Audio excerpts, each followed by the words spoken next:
Welcome to Thriving Tribesmen. My name is Corey, your host, and I'm excited to be making this episode. Some of you guys deserve to be in a sexless relationship, and I'm going to come out and say it. And I think if I say it, it's the hopes of jolting you to think, why is it that I deserve this?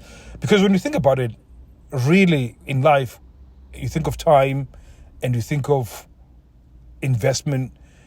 Those two things are very important when it comes to your sex life with your partner.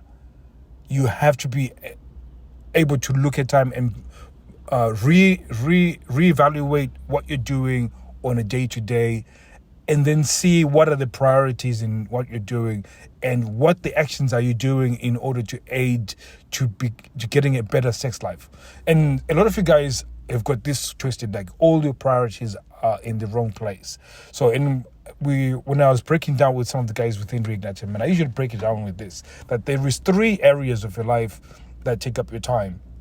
So there's the first one, which is resources, where you're trying to get resources to pay the bills, to live your life, put up money for savings, whatever it is. So you go to a job, and usually that's a good, I'd say, 50 to 60 hours for most of you. That's for a general rule. So that's 60 hours for the week. That's already gone to that section. And then if you put into sleep, when you think about sleep, you're talking about maybe, let's say 60 hours, for example. And I mean 60 hours. So as you think about it, there's already a lot of time taken. And then if you are heavily involved with the children in terms of logistics, picking them up and taking them places, they're playing sports and so on, there's another few hours taken. So that's resources, and then sleep, and then you think about the logistics of the family. And then there's the last bit, which is your time with your partner. Now, this is where most people do not even invest any time whatsoever. Now, generally, most people have, on average, 2 hours per day that can be allocated towards their relationship. But nobody utilizes that, and nobody uses it in a way that is collaborative, in a way that is going to be aiding towards having a good sex life. Now, most people, when I point this out, they say, well, what exactly can I be doing within those 2 hours? This is where the attraction toolbox comes into play, where you then use different tools in order to maintain that attraction. And then over a period of time, she actually likes spending time with you in those 2 hour periods, because then she prioritizes those 2 hour periods. And as you accumulate those 2 hour periods going, for example, for the weekend where you're most likely to have sex, by the time you get to the weekend, she is more receptive to what you're doing in terms of your sex life. So most of you guys, you turn it on a day before or just before she's about to have sex, and really there isn't sort of runway towards having sex. You're pretty much trying to get it on.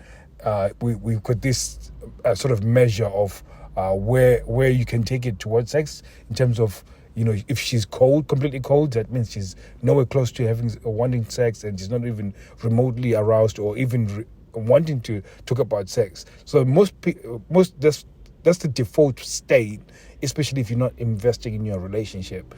And if you are investing within your relationship, which is spending time and really being intentional with that specific time that you have, then you can get it to a place where she's a bit warmer, which means that she's a little bit more receptive to the idea of having sex and the idea of being aroused or actually going into that place. And again, this is if you're already allocating those times to have fun. Now, for example, I'll give you an example. Within my relationship, we're extremely playful, and sometimes I'll come in from work at around 6:30 a.m. when they're getting ready for them to go to work and my daughter to go to school. And generally, from the time I walk in, extremely playful, she's beating me up, or we're wrestling, or whatever it could be. But or verbally, we're just having a teasing game. So I'm calling her names, she's calling me names, and it's an intentional, usually 2-3 minutes, 5 minutes, whatever it is, where we just literally just messing around, and it creates a state around how we're communicating, and keeps us at that place where she's at least warm, and she enjoys being in my presence, and therefore, as we get closer to the weekend, she's most likely to want. She's most likely receptive to actually wanting to have sex, because she's in that state where she actually likes me. Now, if I spend most of the week just ignoring her on my phone, doing nothing, not doing anything, or prioritizing some other things, then by the time I get to the weekend, she's like, well, you didn't even want to know me during the week. Now you want sex? Now you want to talk to me? It's a very weird place to be. And I think a lot of you guys just miss this point where your priorities are in the wrong place. Now, there's some things that you can't change. You can't change your work schedule. You can't change the time that you go training. You can't change the logistics of the children. You can't change all of that. Those are times that you cannot change. But it's now just about maximizing the little time that you have. That time is always going to be little, and you have to maximize that time. When you do, I can guarantee you have an amazing sex life. So I just wanted to point that out to you guys, because some of you guys are very entitled, because just because you're married and just because you're doing certain things, then you as a husband, it's your husbandly duties, you feel like that's enough, and then I shouldn't do anything else. I should just be given sex. But that's not the case. You have to invest in the time. You have to be very intentional with the time that you spend together. And that time that you're spending together, you're actually doing the attraction side of things, which is to get her to like you. She has to fucking like you, because if she doesn't, she's not going to have sex with you. And when I say she has to like you, I mean you're doing things that are fun, that makes her, a day lighter, something that makes her not be as anxious, something that she can escape from. Right now you've been replaced by the phone, you've been replaced by other programs, because you're just not fun to be around. So you just have to amp it up and really be intentional with the time that you're with her, and that time has to be fun, has to be interesting, has to be exciting. And if you don't know how, and you don't know how to be playful, one exercise I've been giving the guys is that just spend time listening to comedy.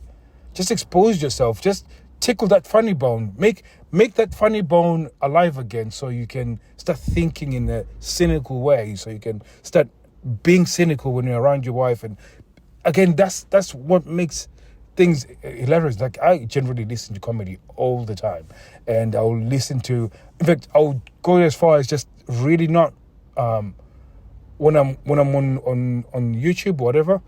I'm watching funny videos, I'm watching cat videos. I watch silly things, partially because I need to distress from some of the very deep conversations I have, but also in the sense that it keeps me in that sort of playful state where I just think things are funny, and that becomes very infectious around my family and people around me. So very, very important, guys. I just wanted to point that out, and hopefully you have a very good weekend. Now, I want you to go into the weekend thinking about this, that, you can actually have fun, and she can actually like you for the sense that you are very interesting, because you're